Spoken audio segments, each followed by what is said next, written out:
सभी बच्चे ध्यान दें। आज हम पढ़ेंगे escape energy and escape velocity, जिसको हिंदी में बोलते हैं पलायन ऊर्जा तथा पलायन वेग। पहले इन दोनों के अर्थ समझ दिए। पलायन वेग क्या होता है या एस्केप वेलोसिटी क्या होती है? जब किसी पिंड को पृथ्वी तल पर इतना वेग दे दिया जाए कि वह गुरुत्वीय क्षेत्र से बाहर चला जाए और कभी वापस ना आए, तो ऐसे वेग को हम पलायन वेग कहते हैं। सभी बच्चे समझ गए होंगे। किसी पिंड को दिया गया वह वेग कि वह गुरुत्वीय क्षेत्र से बाहर चला जाए और वापस पृथ्वी पर ना आए, ऐसे वेग को पलायन वेग कहते हैं। अंग्रेजी में इसको बोलते हैं escape velocity of a body is defined as the minimum velocity of projection on the earth so that it just crosses the gravitational field of earth and never returns to the earth। सभी बच्चे समझ गए होंगे कि ऐसा दिया गया वेग जिसके कारण वह गुरुत्वीय क्षेत्र या ग्रेविटेशनल फील्ड से बाहर चली जाए और वह कभी वापस ना आए, ऐसे वेग को हम एस्केप वेलोसिटी या पलायन वेग कहते हैं। अब इसके लिए एक टर्म और याद रखना पड़ेगा, काइनेटिक एनर्जी या एस्केप काइनेटिक एनर्जी। यहाँ पर या एस्केप एनर्जी कह सकते हैं। ये होती बिल्कुल उसी तरह से परिभाषा है। The kinetic energy given to a body to project it with escape velocity is called escape energy. यानी किसी पिंड को दी गई वह ऊर्जा जिसके कारण वह गुरुत्वीय क्षेत्र के बाहर चला जाए, उसकी एस्केप एनर्जी कहलाती है। तो समझ गए होंगे, अंग्रेजी में ये लिखा हुआ है, सभी बच्चे इसको समझ लेंगे। अब हम ये निकालेंगे कि पृथ्वी तल पर पलायन वेग कितना होता है। तो सबसे पहले यहाँ escape energy is equal two plus GMEM upon RE। ध्यान रखें, ये पृथ्वी तल पर पोटेंशियल एनर्जी है। तो कोई पिंड पृथ्वी तल के गुरुत्वीय क्षेत्र के बाहर तब जाएगा जब इतनी पॉजिटिव पोटेंशियल एनर्जी दे दी जाए, और यही जो पॉजिटिव पोटेंशियल एनर्जी है यही कहलाती है एस्केप एनर्जी। तो यहाँ पर ये escape energy is equal to GMEM upon RE, जो पोटेंशियल एनर्जी को पॉजिटिव करके यहाँ दर्शाया गया है। अब आगे देखें, if VE be the escape velocity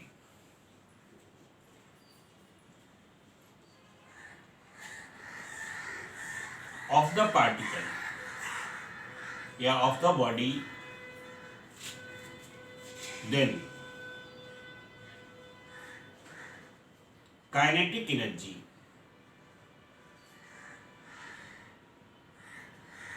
obtained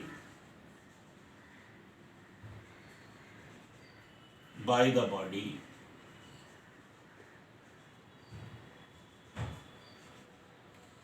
K is equal to half mVE square। अब ये जो काइनेटिक एनर्जी है ये इस पोटेंशियल एनर्जी या एस्केप एनर्जी के बराबर हो जाएगी। देयरफॉर हाफ mVE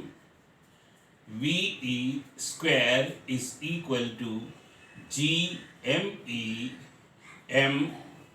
अपान RE।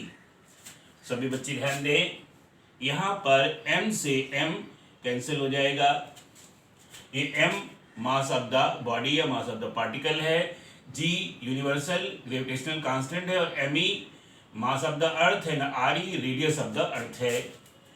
देयरफॉर यहाँ पर VE square is equal to 2GME upon RE।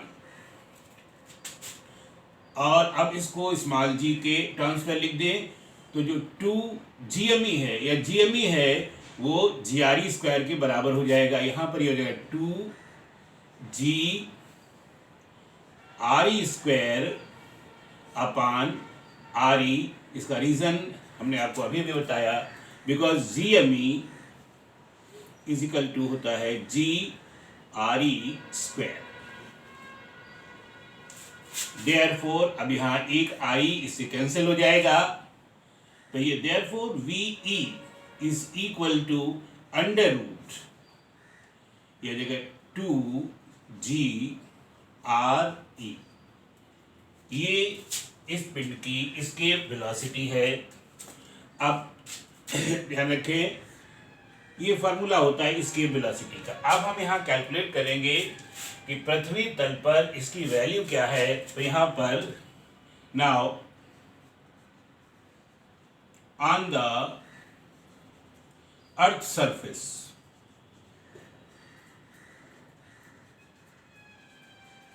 G is equal to 9.80 meter per second square and RE is equal to 6.37 into 10 raised to the power 6 metre.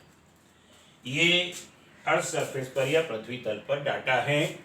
Therefore escape velocity VE is equal to under root 2G की जगह 9.80 into radius 6.37 into 10 raise to the power 6, और जब इसको calculate करेंगे तो ये calculate होकर आएगा 11.2 into 10 raise to the power 3 metre per second is equal to, इसको किलोमीटर्स में लिख देंगे तो ये हो जाएगा 11.2 किलोमीटर पर सेकंड। सभी बच्चे समझ गए होंगे, अर्थात पृथ्वी तल पर इसके वेलोसिटी या पलायन वेग लगभग 11 किलोमीटर पर सेकंड होता है। अर्थात इस वेलोसिटी से अगर किसी पिंड को प्रोजेक्ट कर दिया जाए तो वह पृथ्वी तल पर वापस नहीं आएगा, वो पृथ्वी तल के मतलब ग्रेविटेशनल फील्ड को पार करके अनंत में चला जाएगा। सभी बच्चे समझ गए होंगे।